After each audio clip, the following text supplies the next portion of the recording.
Hi ಸ್ನೇಹಿತರೆ, UMT ಟೂಲಲ್ಲಿ Oppo A3 screen lock ಹಾಗೂ ಗೂಗಲ್ ಅಕೌಂಟನ್ನು ರಿಮೂವ್ ಮಾಡ್ಕೊಳ್ಳೋದು ಹೇಗೆ ಅಂತ ನಾನು ನಿಮಗೆ ತಿಳಿಸ್ಕೊಡ್ತೀನಿ.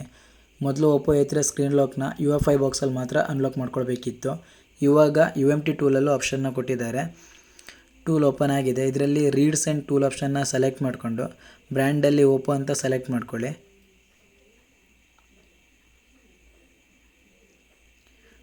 ಮಾಡೆಲ್ಸಲ್ಲಿ A3s ಅಂತ ಸೆಲೆಕ್ಟ್ ಮಾಡ್ಕೊಳ್ಳಿ. ಹಾಗೆ ಫಾರ್ಮೆಟ್ ಆಪ್ಷನಲ್ಲಿ ಫಾರ್ಮೆಟ್ FS ಅಂತ ಸೆಲೆಕ್ಟ್ ಮಾಡ್ಕೊಳ್ಳಿ. ಮೊಬೈಲ್ನ ಸಿಸ್ಟಮ್ಗೆ ಹೇಗೆ ಕನೆಕ್ಟ್ ಮಾಡಬೇಕಂತ ಹೇಳಿದರೆ, ವಾಲ್ಯೂಮ್ ಡೌನ್ ಬಟನ್ನ ಮತ್ತು ಪವರ್ ಬಟನ್ನ ಪ್ರೆಸ್ ಮಾಡಿದರೆ ಹಾರ್ಡ್ ರಿಸೆಟ್ ಮೋಡ್ ಆಪ್ಷನ್ನಿಗೆ ಹೋಗುತ್ತೆ. ಅದರಲ್ಲಿ ವರ್ಷನ್ ಅಂತ ಆಪ್ಷನ್ ಇರುತ್ತೆ. ಅದರ ಮೇಲ್ಗಡೆ 4 ಟೈಮ್ಸ್ ಕ್ಲಿಕ್ ಮಾಡಿದರೆ ಮೊಬೈಲ್ ಆಟೋಮೆಟಿಕ್ ಡೌನ್ಲೋಡ್ ಮೋಡಿಗೆ ಸೆಲೆಕ್ಟ್ ಆಗುತ್ತೆ. ನೋಡಿ, ಇವಾಗ ನನ್ನ ಮೊಬೈಲ್ ಕನೆಕ್ಟ್ ಆಗಿದೆ. ಹಾಗೆ ಪೋಸ್ಟ್ ಶೋ ಆಗ್ತಾ ಇದೆ.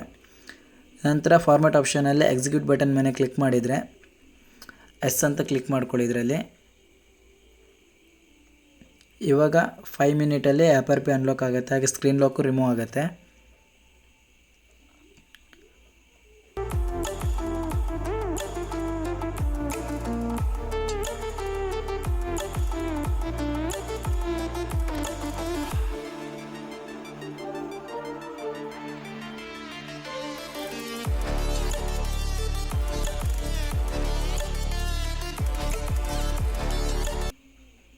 ಎಸ್ ಅಂತ ಕ್ಲಿಕ್ ಮಾಡ್ಕೊಳ್ಳಿ FRP ರೀಸೆಟ್ಟಿಗೆ.